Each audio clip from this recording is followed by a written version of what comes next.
इस बंदे को अचानक गलती से एक मैजिकल एकेडमी में समन कर लिया जाता है, जहाँ पर हर स्टूडेंट के पास मैजिकल पावर होती है और हर एक आम आदमी भी मैजिक का यूज कर सकता है। लेकिन हमारा मेन कैरेक्टर, जिसके पास कोई भी मैजिकल पावर नहीं होती है, लेकिन वो अपनी फिजिकल स्ट्रेंथ से जो इस दुनिया में तबाही मचाता है, उसे देखकर आप सभी के होश उड़ जाएंगे, क्योंकि उसकी स्वर्ड स्किल और फिजिकल स्ट्रेंथ के सामने वर्ल्ड के टॉप मैजिशियन भी टिक नहीं सकते थे।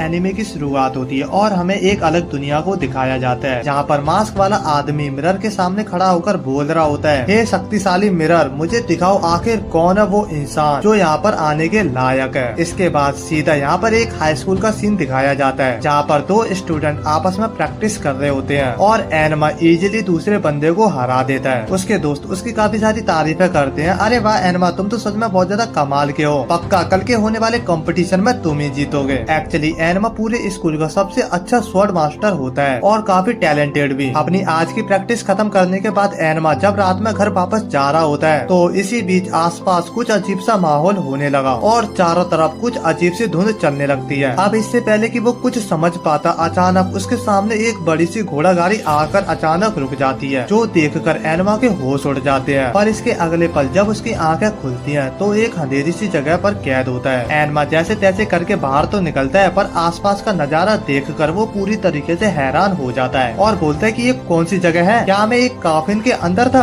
कहीं मैं मर तो नहीं गया हूँ। आसपास खड़े लोग भी एनमा को देखकर हैरान हो जाते हैं कि आखिरकार ये मुमकिन कैसे है, कोई भी इंसान इस काफिन से बाहर नहीं आ सकता। एनमा परेशान हो ही रहा होता है कि इतने में पीछे से एक आदमी आते हुए उससे कहता है, कितनी हैरानी की बात है, आज से पहले कभी ऐसा नहीं हुआ कि कोई भी स्टूडेंट खुद काफिन से बाहर आ गया हो। एनमा घबराते हुए जल्दी से एक लकड़ी उठा लेता है और पूछता है कि आखिरकार तुम लोग कौन हो और मैं अभी कहाँ पर हूँ। जिस पर वो कहता है कि शांत हो जाओ बच्चे, तुम अभी हमारे नाइट रेवन कॉलेज में खड़े हो, ट्विस्टेड वंडरलैंड की सबसे खास एकेडमी। यहाँ कोई भी स्टूडेंट ऐसे नहीं आ सकता, बल्कि ये एकेडमी खुद उन लोगों को चूज करती है जो यहाँ पर रहने के लायक होते हैं, ऐसे बच्चे जिनमें अनोखी ताकत होती है। साथ ही यहाँ पर इस प्रोफेसर से हमें ये भी पता लगता है कि इस एकेडमी जिन भी स्टूडेंट को चुनती है, उन्हें अपने स्कोर्स के हिसाब से द ग्रेट 7 हाउसेस में अलग अलग बांट दिया जाता है, जहाँ पर वो लोग अपनी पसंद के मैजिकल फील्ड के अकॉर्डिंग स्टडी करते हैं। पर एनमा यहाँ पर इसीलिए है क्योंकि उसे मैजिकल मिरर ने चुना है, जो काबिल स्टूडेंट को इस एकेडमी में लेकर आता है। एनमा कहता है कि शायद आप लोगों से कुछ गलती हुई है, मेरे पास तो कोई भी मैजिकल पावर नहीं है। जो सुन के सभी लोग बहुत ज्यादा हैरान हो जाते हैं कि आखिरकार ऐसा कैसे हो सकता है। पर एनमा को इन सब से कोई फर्क नहीं पड़ता, वो चुपचाप अपना बैग उठाकर निकलने लगता है, क्योंकि कल उसका स्वॉर्ड कंपटीशन है। वो स्टूडेंट आपस में बात करने लगते हैं और बोलते हैं कि क्या ही बेवकूफ बंदा है ये, इतनी अच्छी अपॉर्चुनिटी को छोड़ रहा है। पर इससे पहले कि एनमा जाने लगता, तभी अचानक सामने से कूदते हुए एक बिल्ली आ जाती है और वो उससे बोलने लगते कि अगर तुझे ये अपॉर्चुनिटी नहीं चाहिए तो मुझे ये मौका दिला दे, वैसे भी मुझे यहाँ पर कोई मौका नहीं मिल रहा है। एनमा सोचते हुए कहता है कि ये रकून आखिरकार कैसे बोल पा रहा है, ओए तू पागल पागल है क्या, मेरा नाम ग्रेम है, इस दुनिया का सबसे पावरफुल बिल्ला। एकेडमी के स्टूडेंट भी उसे पहली बार देख रहे होते हैं, इसीलिए वो उस पर हंसने लगते हैं और बोलते हैं कि अब एक बिल्ला मैजिशियन बनेगा। जो सुनकर ग्रेम गुस्से में अपनी ताकत का नमूना दिखाने के लिए चारों तरफ आग लगा देता है। ये देखकर सभी स्टूडेंट की फटके चार हो जाती है और वो बोलने लगते कि आखिरकार ये कितना पावरफुल है, और डर की वजह से वो इधर उधर भागना शुरू कर देते हैं। प्रोफेसर कहता है कि तुम लोग इतने ज्यादा डरपोक हो, मुझे नहीं मालूम था, तुम लोग सिर्फ एक मामूली से बिल्ली से डर गए। उसके बाद वो उसको पकड़ने को बोलते हैं, लेकिन यहाँ तो कुछ स्टूडेंट दूसरों को भागता देखकर बहुत ज्यादा मजे ले रहे होते हैं और कईयों को तो कोई भी फर्क नहीं पड़ रहा होता है। लेकिन ये सब देखकर उनमें से एक बंदे को बहुत ज्यादा गुस्सा आ रहा होता है। एनमा देखता है कि वो लड़का गुस्से में ग्रेम के पास जाता है और उसे रुकने के लिए कहता है, लेकिन वो बंदा रुकता नहीं है, वो बहुत ज्यादा गुस्से में आगे बढ़ता जा रहा होता है। उसके बाद वो उस बिल्ली को कहता है, अब बहुत हो गया, अब तुम मुझसे नहीं बच पाओगे। लेकिन वो बिल्ली उल्टा ही उस पर अटैक कर देती है, लेकिन एनमा सही टाइम पर आकर उसे बचा लेता है। लेकिन वो बंदा उस पर गुस्सा करने लगता है और उसे अपने ऊपर से हटा देता है। उसके बाद वो उस बिल्ली को खत्म करने के लिए अपने एक मैजिकल पेन को निकालता है। उसको देखकर बिल्ली समझ जाती है कि उसकी अब वाट लगने वाली है, पर इससे पहले कि वो भाग पाता, वो लड़का अपने मैजिक का यूज करके उसके गले पर एक लॉक लगा देता है, जिससे अब वो बिल्ला अपने किसी भी तरीके का मैजिक यूज नहीं कर सकता था। क्रॉली आगे आता है और कहता है, अरे वाह रिटल, बहुत बढ़िया, मुझे तुमसे यही उम्मीद थी। उसके बाद वो ग्रिम को अपने हाथों में उठा के कहता है, बेटा अब तूने बहुत ज्यादा मस्ती कर ली, अब कहाँ जाएगा बच के, अब तो तेरी खैर नहीं। और वो उसको अपने साथ लेकर जाने लगता है। ये सब कुछ देखकर एनमा भी समझ जाता है कि ये कोई सपना नहीं है, वो सच में एक दूसरी मैजिक मैजिकल दुनिया में आ चुका है। तभी उसके पास रिडल आता है और वो उसको डांटने लगता है, तुम्हारी हिम्मत कैसे हुई मेरे बीच में आने की? एक तो तुमने इस स्कूल की बेइज्जती की और ऊपर से तुमने मेरे बीच में आकर मेरी भी इंसल्ट की। और रिडल यहाँ पर बहुत ज्यादा गुस्से में होता है, लेकिन तभी एक दूसरा बंदा आकर रिडल को शांत करने की कोशिश करता है। वो बोलता है, मैं जानता हूँ कि इसने हमारे रूल्स को ब्रेक किया है, पर ये उन नियमों के बारे में कुछ भी नहीं जानता है। उसके बाद एनमा कहता है, मैं मैजिक का यूज करना जानता ही नहीं, तो मैं यहाँ पर रहकर क्या करूँगा? रिडल कहता है, तुम्हें द ब्लैक कैरेज ने चुना है। लेकिन तभी डार्क मिरर से एक आवाज आती है कि वो लड़का सच बोल रहा है, इस लड़के में कोई भी मैजिक की काबिलियत नहीं है। ये बात सुनकर क्रोली कहता है, अगर ये बात सच है कि तुम मैजिक का यूज नहीं कर सकते हो, तो फिर मैं तुम्हें हमारी एकेडमी में एडमिशन नहीं दे सकता। और इसके बाद प्रोफेसर डार्क मिरर से कहता है, ओ मेरे इस दुनिया के पावरफुल डार्क मिरर, इस लड़के को वापस वहीं पहुंचा दो जहां से ये आया है। लेकिन थोड़ा सर्च करने के बाद डार्क मिरर कहता है, मैंने इस दुनिया में चारों ओर देखा और मुझे इस जगह का पता नहीं चला जहाँ से ये लड़का आया है। ऐसी कोई जगह इस दुनिया में एक्सिस्ट ही नहीं करती है। ये बात सुनकर एनमा के तो होश उड़ जाते हैं। इसके बाद वो प्रोफेसर एनमा से पूछता है कि आखिरकार वो कहाँ से आया है। वो बताता है कि वो जापान से आया है। प्रोफेसर कहता है कि इस नाम की किसी भी शहर के बारे में मैंने कभी नहीं सुना। ये बात सुनकर एनमा और ज्यादा परेशान हो जाता है, लेकिन वो यहाँ पर कुछ भी नहीं कहता और इसके बाद वो यहाँ से जाने लगता है ताकि वो अपने घर तक पहुँच पाए। लेकिन इसके बाद जब वो दरवाजा खोलकर बाहर जाता है, उसे अपनी आंखों के सामने एक अलग ही दुनिया नजर आती है। यहाँ पर बच्चे झाड़ियों पर उड़ रहे थे। प्रोफेसर आकर एनमा से पूछता है कि क्या तुम्हारे यहाँ पर कोई दोस्त रहता है? ये बात सुनकर एनमा अपना फोन निकालता है, पर यहाँ पर सिग्नल का कोई भी नामो निशान नहीं होता है। और अब एनमा समझ जाता है कि वो सच में एक दूसरी दुनिया में फंस चुका है। अब एनमा को इस तरह देख प्रोफेसर कहता है कि मैं तुम्हें इस एकेडमी में तो रहने नहीं दे सकता, लेकिन हमारी इस एकेडमी का पुराना कैंपस है, तुम चाहो तो वहाँ पर रह सकते हो। और इसके बाद प्रोफेसर एनमा को उस खंडर जैसे घर पर लेकर आता है। घर का दरवाजा खोलते ही हम देखते हैं कि ये घर पूरी तरीके से टूटा फूटा होता है और जैसे ही एनमा अंदर जाता है, ऊपर लटक रहा एक झूमर नीचे गिर जाता है। और तभी अचानक एनमा को इस घर में से कुछ अजीब सी आवाजें आने लगती हैं। प्रोफेसर बताता है कि कुछ भूत यहाँ पर रहते हैं और इसके बाद ये भूत एनमा को डराने की कोशिश करते हैं। लेकिन एनमा कहता है, यार ये तो बहुत ज्यादा अमेजिंग है, इस दुनिया में हम बिना किसी सुपर नेचुरल पावर्स के भी भूतों को देख सकते हैं। एनमा उन भूतों से हाय बोलता है और कहता है, मैं आपका नया हाउसमेट हूँ। ये भूत समझ जाते हैं कि ये एनमा को नहीं डरा सकते, बल्कि ये बेचारे यहाँ पर खुद ही डरे हुए लगते हैं। लेकिन तभी प्रोफेसर कहता है, हम तुम्हें यहाँ रहने की इजाजत तो दे सकते हैं, पर अपने लिए खाने और कपड़ों का इंतजाम तुम्हें खुद ही करना होगा। ओ वेट, मेरे पास तुम्हारे लिए एक काम है। कैसा रहेगा अगर तुम स्कूल में साफ सफाई का काम करने लगो, तो उस काम के बदले तुम्हें पैसे भी मिलेंगे। एनमा ये काम करने के लिए रेडी हो जाता है और इसके बाद एनमा एक पुराने से बिस्तर पर लेटकर सोचता है कि मुझे अब इस बात पर यकीन हो चुका है कि मैं एक दूसरी दुनिया में आ चुका हूँ, लेकिन मैं इस दुनिया से अपने घर वापस कैसे जाऊँगा। इसके बाद अगला दिन आता है और आज एनमा को काम मिला है, उसे डिज्नी के इन विलन्स की मूर्तियों को साफ करना है। लेकिन एनमा सोचने लगता है कि यहाँ पर डिज्नी के विलन्स की स्टैचू क्यों है। तभी उसके पास दो स्टूडेंट आते हैं और ये दोनों एनमा को उन महान विलन्स के बारे में बताने लगते हैं। सबसे पहले ये मोहतरमा हर दिन मैजिक मिरर का यूज करती थी ताकि ये सबसे ज्यादा सुंदर बनी रहे। और उसके बाद ये थॉर्न फेरी, जिसे अब तक का सबसे ज्यादा रूथलेस और पावरफुल स्पेल कास्टर माना जाता है। और फिर आता the sorcerer of the sand, इसने सुल्तान की बेटी को एक गलत आदमी के कब्जे से बचाया था। और फिर आता है किंग ऑफ अंडरवर्ल्ड, और इसने अकेले ही डीमंस और एविल स्पिरिट की एक पूरी आर्मी को हराया था। और इसके बाद आता है किंग ऑफ बीस्ट, जो कि एनिमल किंगडम का एक बहुत ही चालाक राजा था। और फिर आती है स्विच, जो समुद्र की गहराइयों में रहती थी और उसे लोगों की मदद करना बहुत ज्यादा पसंद था। और फिर आखिर में आती है क्वीन ऑफ हार्ट, ये एक ऐसी रानी थी जो हर चीज में डिसिप्लिन रखती थी और हर किसी को इसके द्वारा बनाए गए रूल्स को फॉलो करना पड़ता था। और अगर कोई थोड़ी सी भी गलती करता तब उसे इसकी कीमत अपनी जान देकर चुकानी पड़ती थी। ये सब सुनकर एनमा कहता है, मुझे ये बताने के लिए थैंक यू। वैसे दोस्तों, इस बंदे का नाम यहाँ पर एस और दूसरे वाले बंदे का नाम ड्यूस होता है। वेल, यहाँ पर इन तीनों की दोस्ती हो जाती है। एस कहता है, उस अजीब से प्राणी का क्या हुआ होगा जिसने कल सेरेमनी में आग लगाती थी। तभी यहाँ पर वही अजीब सा प्राणी ग्रिम आ जाता है, जिसे अकेडमी से बाहर निकाल दिया गया है। लेकिन ये अभी भी एनमा की स्टूडेंट की स्पोर्ट की जगह लेना चाहता है और ये यहाँ पर फिर से लड़ने वाला था। लेकिन वो इस पर उस झाड़ू से हमला नहीं करता, बल्कि वो उसे पकड़ लेता है और उससे पूछता है कि आखिरकार वो इस अकेडमी में आने के लिए इतना बेकरार क्यों है। ग्रिम बताता है, मैं एक जीनियस इंसान हूँ और एक महान मैजिशियन बनना मेरी किस्मत में लिखा है।